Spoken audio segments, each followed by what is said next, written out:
Para hablar de actualidad con Guillermo Moreno. Guillermo Moreno, candidato a presidente, ¿no? Va a ser. Igualmente te voy a pedir una reflexión de este tema que te digo tiene en vilo a toda la Argentina. Porque habla de, si se quiere, lo que hemos hablado muchas veces vos y yo en este programa, que es con un desorden generalizado. Acá se robó un bebé de adentro de un hospital como si nada y nadie todavía dio la cara del hospital. La familia estaba pidiendo explicaciones y nadie le podía dar explicaciones. Digo, entiendo que esto, no sé si se puede hablar como una cuestión de política de Estado, pero sí de una cuestión de cómo tiene que volver el orden a nuestro país. Entraron dos mujeres con pancha por su casa y se robaron un bebé recién nacido de adentro de una habitación. 7 horas desaparecida esta bebé y la verdad es que con un mega operativo mediático y de la brigada y de un trabajo del fiscal se pudo dar este resultado que gracias a Dios, como decimos, la bebé está en brazos de su mamá. Pero pudo haber pasado lo peor. Podría haber pasado, gracias a Dios no, el final está bien. Hay una parte de la lógica de funcionamiento institucional del Estado que no funcionó y hay otra parte que sí. Entonces, bueno, esto es lo que tenemos que solucionar. Ahora, una parte funcionó. Funcionó con la solidaridad popular también. Totalmente. Yo te estaba escuchando a vos. Totalmente. Bueno, fue clave, fue clave. Sí, muy bien. Eso también lo decís vos varias veces eso. Ah, bien. Eso se llama comunidad. Eso se llama comunidad. Cuando vos prohijás la comunidad, pasan estas cosas.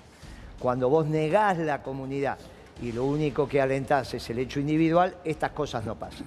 Por eso el debate con los libertarios es tan interesante. Cuando llegás a estos puntos, decís, bueno, en el límite, ¿existe la comunidad? Los libertarios dicen, no, no existe. Y entonces esto que controla la ¿quién es fuera? Por eso decía en mi reflexión, la comunidad existe, está ahí. El punto es si está siempre o la grieta trabaja para que no esté siempre. No, entonces digo, hay temas que nos tenemos que poner de acuerdo como comunidad todos y trabajar de esa manera. Bien, pero lo primero es aceptar la existencia de la comunidad. Lo segundo es aceptar el criterio del bien común. Cuando vos tenés esos dos criterios empezás a ordenar la sociedad en otra dirección.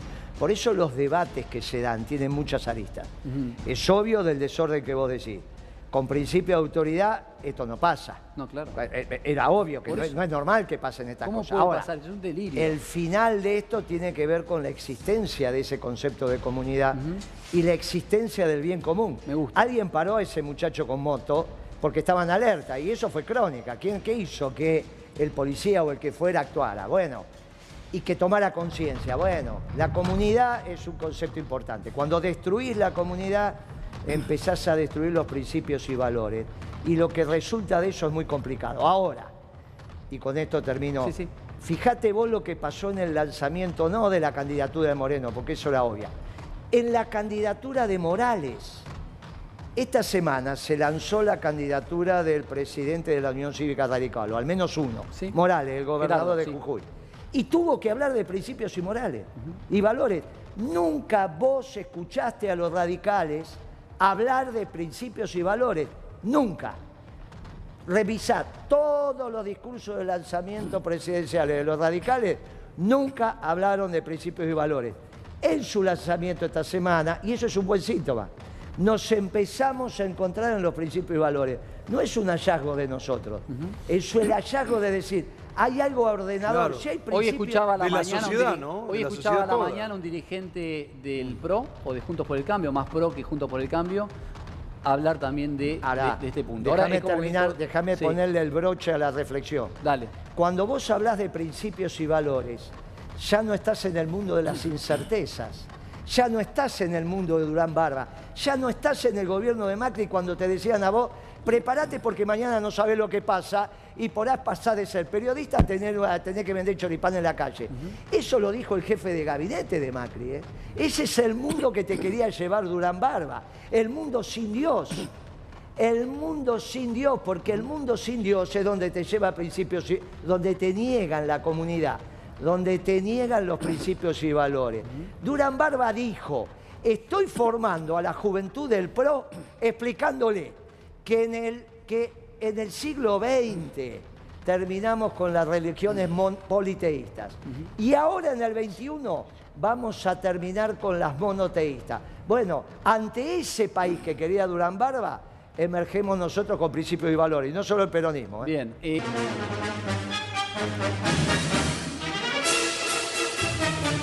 Los datos que duelen. La inflación de febrero, 6,6. Alimentos casi 2 dígitos. Alimentos y bebidas. Y estos datos duelen porque una de las consignas del día de hoy iba a ser, si llegas a fin de mes, lamentablemente 5 personas de cada 10 dicen no llegar a fin de mes. Y una inflación que preocupa porque no hay salario que lo pueda acompañar. Ya te lo pregunto como candidato, vos hemos hablado de economía largo y tendido, hemos tenido varios bloques de acuerdos y desacuerdos. Ahora, esta inflación preocupante, ya de 3 dígitos, 102% interanual, con un contexto macroeconómico complicadísimo y con un contexto de sequía, de ausencia de dólares para el próximo semestre más preocupante aún, donde ya se empieza a hablar de posibilidades de desdoblamiento del dólar, porque los dólares no van a alcanzar y se necesitan para, no solamente para los compromisos externos, sino también para los bienes y servicios que producimos y insumos que hay que importar. La primera pregunta que te hago más terrenal, que es para el tipo común, como cualquiera de nosotros, es: ¿esta inflación va a seguir estos ritmos? ¿Se va a terminar de devorar nuestro salario? ¿O puede haber sido esto un techo para empezar a moderar esta alza inflacionaria? Fíjate vos que la respuesta va a ser muy complicada. Claro que la inflación puede bajar. Vos vas disminuyendo, que es lo que va a intentar hacer el gobierno, y no le va a resultar, porque después le va a explotar por otro lado. Vos podés disminuir el caudal de ventas en la sociedad sacando plata del mercado, pero entonces el remedio es peor que la inflación. Porque el problema es el origen de esta situación, que es el acuerdo con el fondo, mal hecho. Al fondo hay que pagarle, no se discute. Eso es imposible, no pagarle, no te vas a pelear con el mundo.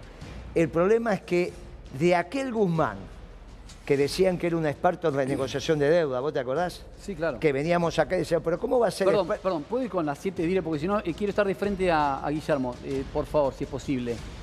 Perdón, di.